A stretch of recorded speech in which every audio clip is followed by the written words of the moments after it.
এই ইউনিভার্সিটি তো না, ওইদিকে যে মেডিকেলটা আছে ওখানকার ডাক্তার ছেলেমেয়েগুলো আমার কাছে খায়। আপনি শুধু ওদের গিয়ে জিজ্ঞেস করবেন ফরফর কাকিমার খাবার, ওরা ফরফর করে বলে দিবে। আরে ওই চেনা ব্রাহ্মণে তো পইতে লাগে না।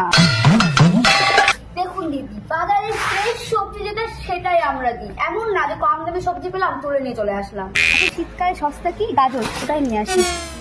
সপ্তাহে 2 দিন মাছ, 2 দিন মাংস, 2 দিন ডিম, আর একদিনই বদল বলে তো মানি তো, তাই নিরামিষ, তা পনিরই খাওয়াই আমরা। মাংসের দাম বেড়ে গেছে, পটল তরকারি দিয়ে দাও, আলু পটল দিয়ে একটা করে দেবো। হ্যাঁ, টাকা মাস শেষ হওয়ার 2 দিন পরেই দিবেন তো, আগে না। অনেকে তো ডিউ করে করে খায়, ছেলে মেয়ের মতো কিছু বলতেও পারি না। আজকে 24 তারিখ। হ্যাঁ মা, বললাম 1 তারিখ করতে এখন 6 দিন বাকি, কিন্তু টাকাটা অ্যাডভান্স দিতে পারবে? আসলে আমার ইলেকট্রিক বিল দিতে হবে গো। খুব ভালো হয়, আমি জানতাম মা, আমি কারো না কাছে পেলে তোমার কাছে পাবো। বাকি মেসগুলোতে যান, ব্যবসা করে বাসি খাবার খাওয়ায় বাকি মেসগুলো। আমরা হ্যাঁ মা বলো। কাকিমা, ডাল খুব টক। ও আসলে ওই চাটনির হাতাটা ডালে চলে গেছিল তো, ওই জন্য ডালটা টক হয়ে গেছে। না না, ওরকম ভেবো না যে কালকের ডাল খাওয়াচ্ছি তোমাকে।